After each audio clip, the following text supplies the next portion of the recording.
Hey, how's it going, everyone? It's the MUX Wrestling Show, and for the returning subscribers, I need to say this.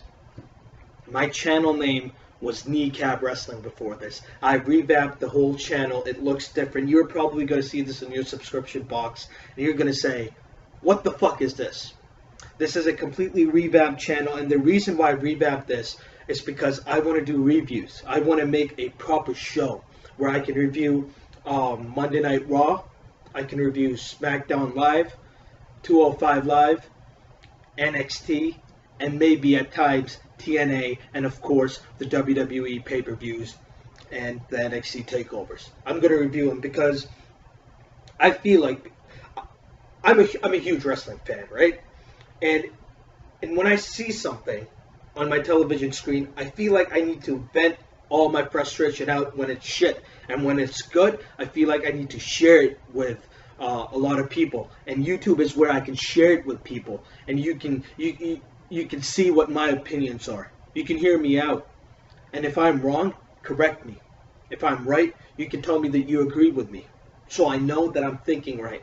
Or if I think something's wrong, I'm not the only one who thinks that that is wrong. This is what this platform is for. So because this is the first episode, I'll just give you a quick idea, a quick description of what I'm going to be doing. First off, there's a profile link to my Facebook. It's going to be in the description box below, and it's on my channel when you go to the link section. It's not my personal Facebook, but it's just this new account that I made for this channel. It's not a page, it's an account. So if you want to add me, feel free to add me, and we'll talk wrestling. Because on that profile, it's just wrestling, wrestling, wrestling, and wrestling. So first off, now I don't want to go a lot into the channel and stuff. So what I'm going to be doing is I'll try to make a different video, maybe in the future, where I maybe in a couple of days, not this, not like weeks from now, maybe in a couple of days, where I give you a description, a small channel trailer of what I'm going to be doing. But what I'm going to be doing tonight is, or today, because I did not watch SmackDown last night, I watched it this morning. It's actually 1:58 p.m. now here in Mississauga, Ontario, Canada. Let's get into SmackDown. I'll be looking at all the segments, all the matches, analyzing them, what I thought about them, and I've got structured notes here. And let's get into this. So SmackDown Live was actually in South Carolina today, or last night, I should say. And the crowd was on and off in South Carolina, and it was a weird crowd. There were parts of the show where they were so quiet. They just did not give a fuck about what was going on in the ring. And then there were parts where they were so hyped up. But overall, it was a shit crowd. Now, let's get into the first segment. The first segment of the show was Renee Young in the ring, and what she was doing was she was basically hyping up the TLC pay-per-view, and there was a table so you could see that there was a contract signing, and then she announced that it was a contract signing for the women's title, and Alexa Bliss would come out, Becky would come out. She introduces Alexa Bliss. Alexa comes out, a medium pop, not a very loud pop or a very, small pop or whatever, just a decent pop, and Becky got a decent pop as well. And as soon as Alexa gets into the ring, I fucking love Alexa Bliss. Gets on the mic and tells Renee to shut up and walk out of the ring. She does not want her in the ring. And now, as Renee walks out, the actual segment, the contract signing, starts. And this is brilliant. Alexa just goes on to absolutely insult Becky Lynch, saying that, it's just your dumb Irish luck, and just all the Irish references about luck and stuff, like you eat your Lucky Charms and blah blah whatever, and if it wasn't for that dumb referee who did not see my foot on the rope, I would be the women's champion. I think Alexa Bliss is so good on the microphone, and more than just decent in the ring. She is brilliant. She's a brilliant package, a small package, but she's brilliant. She's good looking, she can wrestle, and she's good on the mic. That's the perfect package, and she has charisma. So it's just brilliant. And now there were back and forth insults where Becky compares Alexa to her four-year-old niece or cousin or whatever that was. I'm guessing niece, because a cousin, a 4-year-old cousin of Becky Lynch would be weird, but basically saying how Alexa bitches and moans just like a 4-year-old cousin, and Becky basically says that she's relentless like a honey badger, and I just really like this segment that Becky attacks Alexa Bliss after both women have signed the contract, and Becky wants to put her through the table. The crowd is chanting, table, table, table. People are hyped for this table spot. And Becky sets Alexa Bliss up on the top rope. And she's looking for, I guess, a superplex or just a backdrop or something on the table. But Alexa pokes Becky in the eye, throws her on the table. And guess what? The table fucking broke. Unlike at Hell in a Cell, Sasha Banks versus Charlotte. You wanted to shit over that, right? There were news about how Vince McMahon wasn't happy. He blamed Sasha or something. Bull fucking shit. Fuck that. I don't care about that. This is SmackDown, baby. This is where real wrestling happens. And guess what? The table fucking broke. The crowd popped loud. They were booing for Alexa. That is exactly what they're supposed to do. She's a heel. Great. Great segment. I fucking loved it. I'm excited for the match. And when the table spot happened, I was thinking, oh, maybe they're going to set up a tables match. And I'll be talking about it later on. Basically, there's segments and then there's Talking Smack. I'll be talking about it later on. But that's what I was thinking. I was making notes as I was watching SmackDown. So, really hyped. Really hyped. Both women are brilliant. Unlike on freaking Raw, where you see just two women, Charlotte and Sasha. And don't get me wrong, they're brilliant. But how many fucking times can you see the same fucking match over and over and over and over again? Like, fuck off. And I've had it with them. I've seriously had it with them. I don't want to rant. This is the first episode. I don't want to come up as, just an idiot who likes to rant about everything. But I'm just pissed off about it. On SmackDown, you have so many different feuds. You have all women being given TV time. Naomi's the least, the least important woman on the roster. I'm not counting Eva Marie because I'm counting professional wrestlers, not fucking models, not Eva Marie, alright? All plastic, everything. So Naomi, even though she's the least popular or the one with the least TV time or something, whatever, but she's still relevant. She's still important, and that's what I like about SmackDown. Let's move on to the first match of the night. There were not a lot of matches tonight, but the first match was Dolph Ziggler and Kalisto versus The Miz and Baron Corbin in a tag team match. And now Ziggler came out, Corbin came out, Kalisto came out. They got no reactions, and that sucks. I like all three of them, especially Ziggler and Corbin, but they didn't get any reaction. Miz got booed, which is brilliant. Miz is just, oh my fucking god. Miz is a god. Miz is brilliant. I fucking love Miz. So they didn't really get any reactions, and 10 seconds into the match, they decided to go on break. Why the fuck would I care about this match when this match has just barely started and you go to break?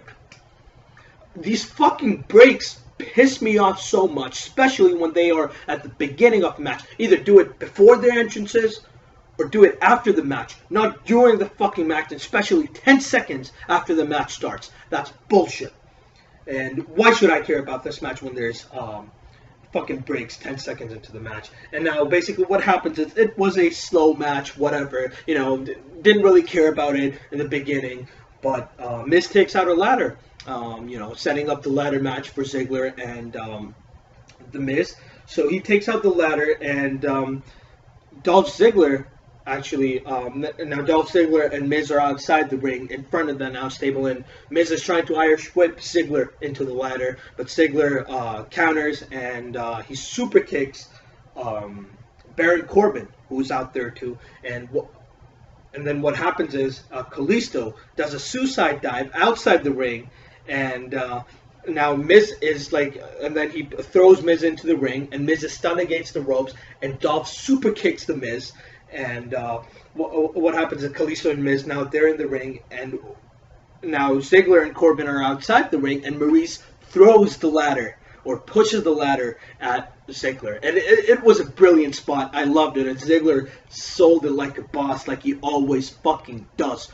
Brilliant, brilliant. I fucking love Maurice. And now Ziggler is down, and Kalisto is in the ring, and he hits the Salida del Sol on the IC champion, which is a big deal. And now he's gonna win. He's going for the pin, and before the ref could even go for the pin, Corbin walks in with a steel chair, hits Kalisto in the back, and Ziggler and Kalisto win with a disqualification, setting up the chairs match for Corbin and Kalisto. Now, this match didn't really matter, the tag team match. I didn't really give a fuck about it, but what happened was this match set up the 2 TLC matches, which is brilliant. And I cannot wait to see TLC. It's going to be amazing, even though I'm kind of tired of Kalisto and Corbin.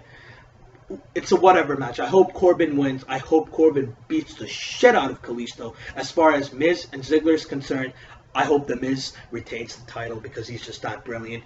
But overall, a whatever match. But it's still, it helped set up the 2 matches at TLC. Then we cut to an American Alpha interview backstage by Dasha. I don't know what her full name is. I don't know who she is. I think she was in NXT as an interviewer. And she's interviewing them. And American Alpha is basically being all funny and playing games. And they're mocking the Wyatt family's powers. That, they can, turn out the lights, or they can, do magic or whatever. And they basically, talk about how they're the premier team on SmackDown. They're the greatest team, and, just typical backstage stuff that you'd say, oh, I'm the best, I'm this, or whatever. What I really liked about this segment was how Gable mocked the Wyatt family, and he's like, at TLC, you're the one who's gonna run. Like, just mocking Bray Wyatt. That was brilliant. And immediately after that, we cut to a Wyatt family promo. And Wyatt is basically saying, the American Alpha is delusional and whatever. And Randy cuts him off and says, you know what, Bray? You're right. They are delusional. I was like them. I was blind. And, I was naive like them. And Randy says, we'll get the job done. Don't worry about it. What I'm worrying about is, or what I really need to know is, can Harper get the job done? And Harper looks pissed. And before this, Randy's talking about how Bray and Randy are the greatest. They're amazing, and how they're this duo that nobody can beat. How they are the best tag team, and how they have this bond that nobody else has. The word bond being used is very important because I think they're leading to a Luke Harper versus Randy feud or a Luke Harper versus Bray feud. That's going to happen. And now what happened was, as soon as Randy said, we'll get the job done, Bray. Don't worry about that. Fuck that. We'll get the job done. What about Harper? And Harper is pissed. And Randy says, can you beat Harper? And Harper is pissed looking at Randy, and then he looks at Bray Wyatt as if to say, what the fuck is this guy doing in our family? And all Bray says is, Harper, send the demon to hell, or send Kane to hell. That's all he says. Basically letting you know that he agrees with Randy Orton. Can Luke Harper get the job done? We'll get to that in a second once we get to that match. So that's the end of this promo. Bray Wyatt just laughs and leaves the picture, the frame. So a pretty cool promo setting up that fight between the Wyatt family. Now the next promo that we go to is Carmella.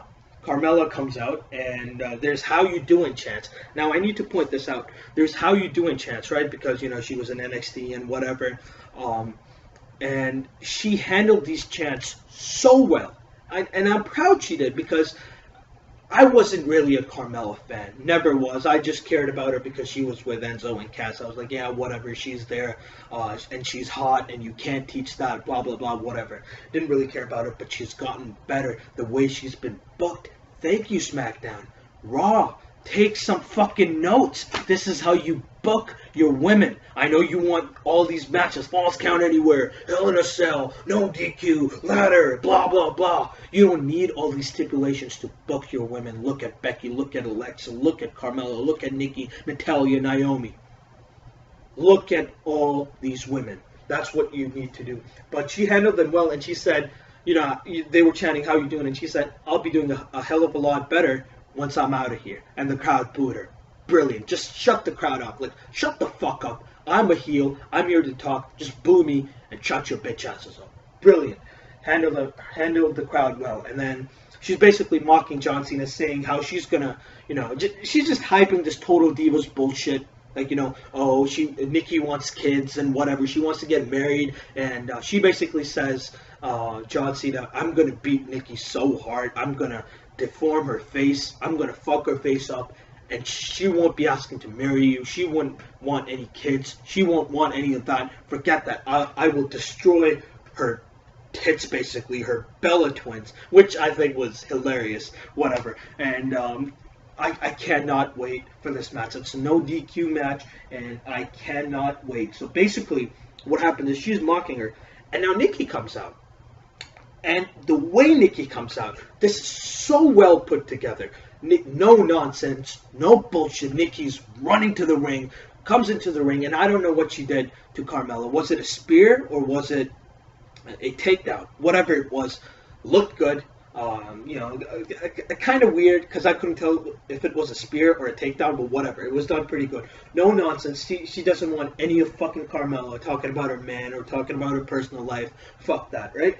Carmella escapes the ring, and the commentators basically say she was supposed to have a match, but she didn't have a match. So, well, we didn't get a match, but it was a good promo. Again, setting up a match. This is a go-home show. You need to understand this. This is a go-home show. There were a lot of promos, but this is a go-home show for TLC, so it's acceptable for this week. Then we go to the Ambrose Asylum. And the Ambrose Asylum, basically, Dean, he comes out to a medium pop again. Nobody really cares, but they do care, so a 50-50 pop. And he basically introduces the guest, James Ellsworth, who gets a huge pop. This town is big for James Ellsworth. And, there were Ellsworth chants. So that's, I don't know, I'll give you my opinion, my thoughts on Ellsworth in a bit. So Ellsworth basically thanks Ambrose, saying, you helped me get that contract and whatever. And Ambrose is like, don't thank me. And then he's like, no, you know what? You can wash my cars, you can do my laundry. And he was trying to come off as, kind of funny, but at the same time, and I'll mention this in a bit, he came off as a dick. Maybe setting up how AJ comes out and says he's using you. You fucking idiot. He's using you. Ellsworth, you need to understand this. Ambrose is using you, but Ellsworth is like, no, I got a contract because of Dean, right? So they could possibly set up an Ellsworth heel turn or a Dean Ambrose heel turn. You never know. Maybe Ellsworth turns heel on Dean and joins AJ Styles, or maybe Dean is like, you know what? Fuck you, Ellsworth. I've had enough of you. I don't know. Anything can happen. So I'm really excited to see where they go from there. AJ comes out and he gets a decent pop, whatever, and he again tells Ellsworth that he's a dummy that's being used by Dean Ambrose. And I liked AJ here. He was good. He was really good. He comes out and he stands on the announce table, showing you guys that I'm the fucking champion. And I'm so glad. Now, I don't know if I missed it, but I don't think he said I'm the champ that runs the camp, because that sounds childish. He has had enough of this Ellsworth-Ambrose bullshit. He's standing there on the announce table. This is my fucking show. You don't fuck with me. Great attitude, and he dares Ellsworth to show up at TLC, and Ambrose is like, don't worry about him. He's a mutant. And Ellsworth is like, really? And then he's like, oh, no offense or whatever. Again, setting up maybe that heel turn from one of those guys. And basically, AJ pushes Ellsworth into Ambrose and destroys Ellsworth. I have had enough of Ellsworth. He can be on SmackDown. Good for the fucking guy. But be in mid-card, matches or whatever. Just not in the main event. You should not be beating the champion. I was fucking pissed off. He destroys Ellsworth. Chair shot to the back. Styles clash on the steel chair, on the steel ladders, or what the fuck am I saying? Stairs, whatever. So Styles clash on that, and Ellsworth goes out on a stretcher in an ambulance, and he's done. Next we have Kane versus Luke Harper. I'm excited for this match. Why the fuck am I? See, Raw. Take notes. Why the fuck am I excited for a Kane versus Harper match? It's because the story's so well put together. I want to see if Harper wins. I want to see if he can get the job done. I'm excited for a fucking Harper versus Kane match. Basically, it was a slow match, as you can expect. Two big guys. And You know, there was a moment where they do the double taunt, where Harper does like a bow and arrow or something, and Kane does the whole, you know, the Undertaker thing or whatever, you know, where he's like, I'm going to kill you or whatever. And they go to break. Now, again, as I said, I hate seeing breaks during matches. And it's okay when the wrestlers are outside the ring, you can take a minute break and they come in and they do the sequences or whatever. It's okay. I get it. I understand it. But you know what happened?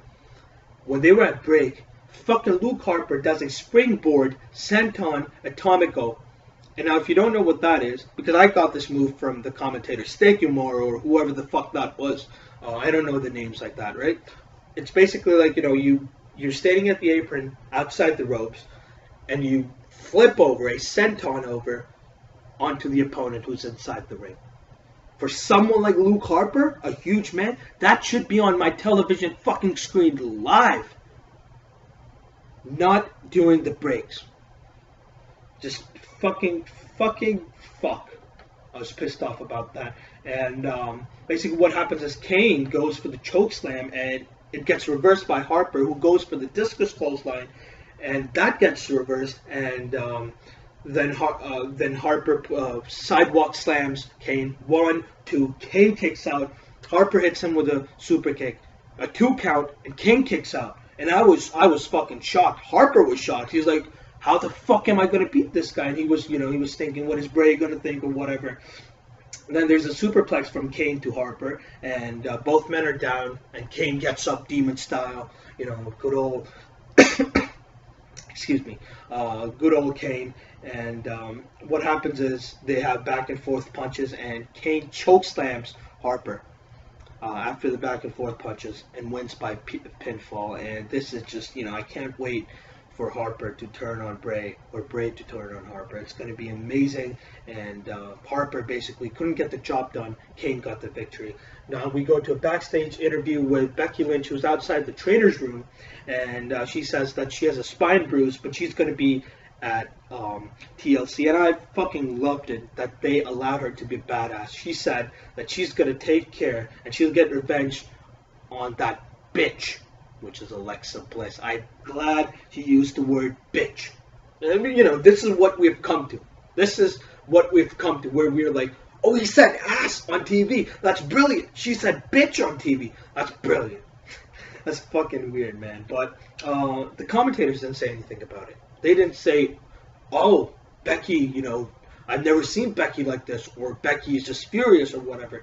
They just cut to the next match. So that, you know, that kind of pissed me off, but whatever, right? Next we go to the main event of the evening. Bray Wyatt and Randy Orton versus American Alpha. Now this match was good. I'll get into the little details of the match. But this match was good. A very, very, very good main event. Decent main event.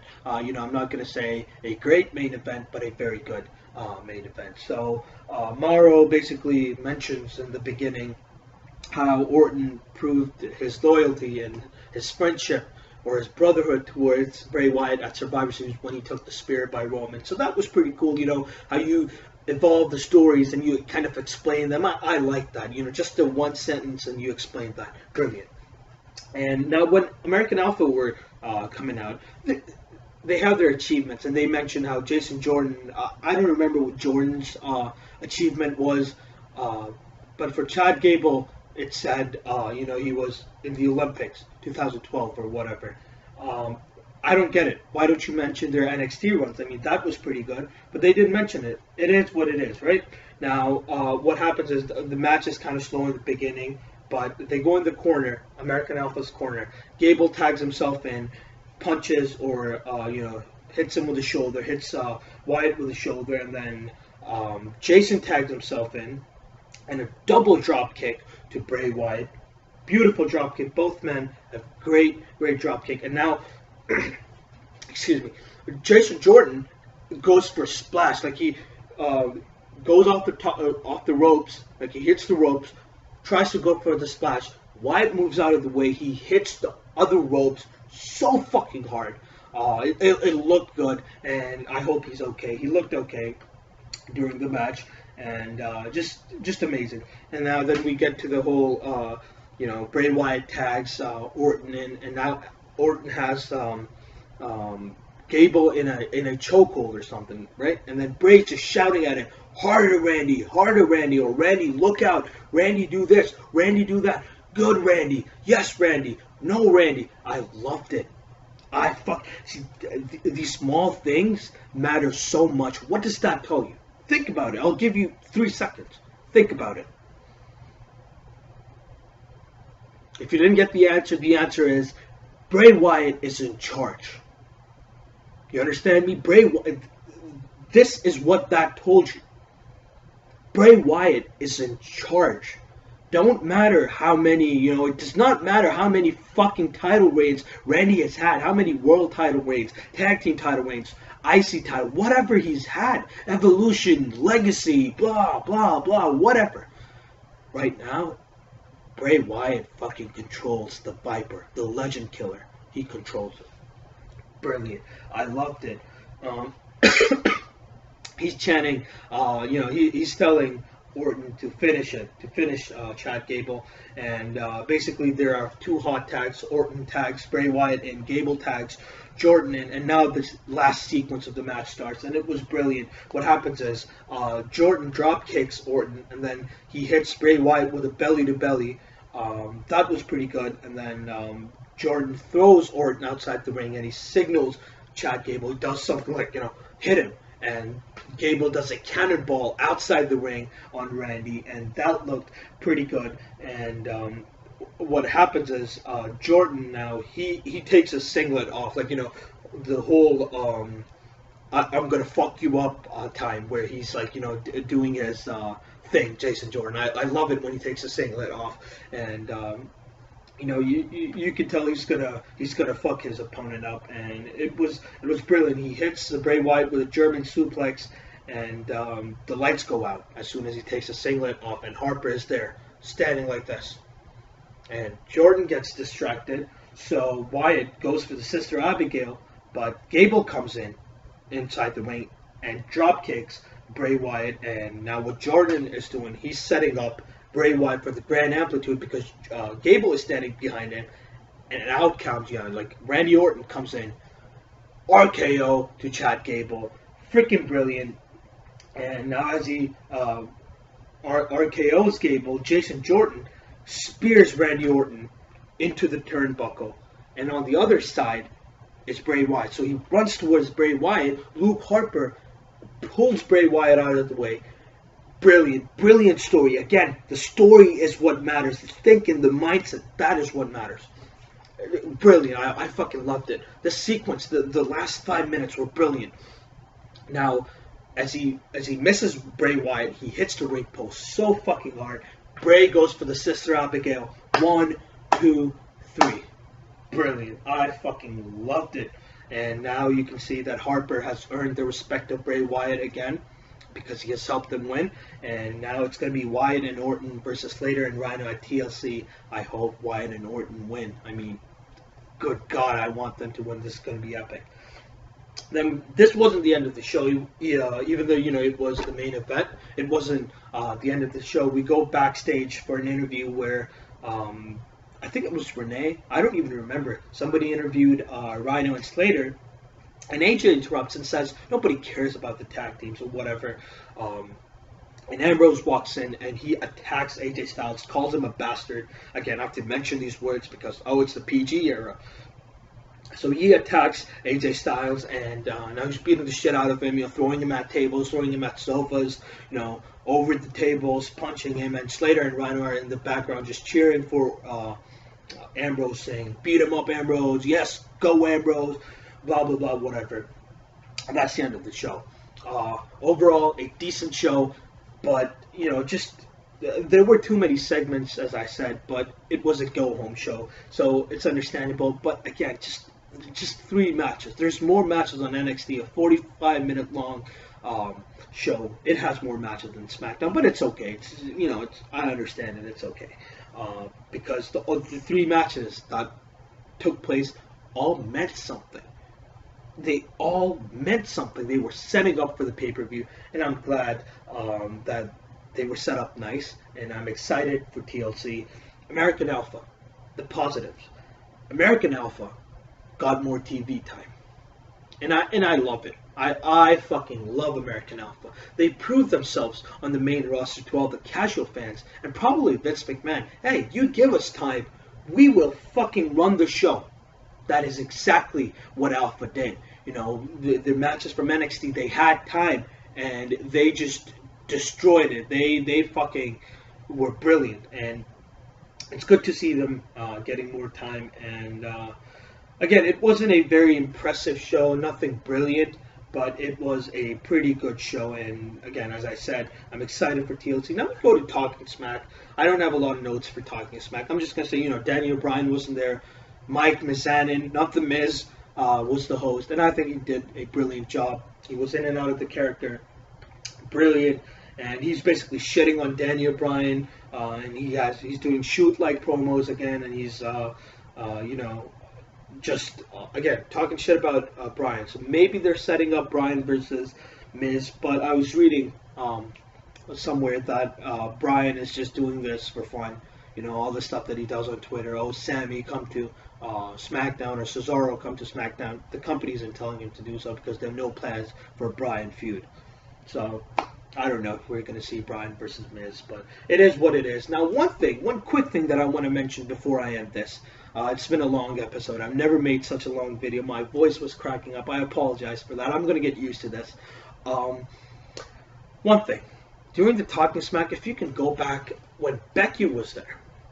Now, I don't exactly remember. I think this was when Becky was, you know, when she says, I have something to say to Alexa Bliss. Just before this, there was an awkward silence. And you could hear Kevin Dunn, or whoever the fuck that was, the producer, yelling in Renee Young's and Miz's fucking ear mics, fucking earphones or whatever, ear mics. What the fuck is that? Somebody's yelling and they're quiet for 3 seconds. They're like, whoa, whoa, whoa, whatever the fuck they were saying.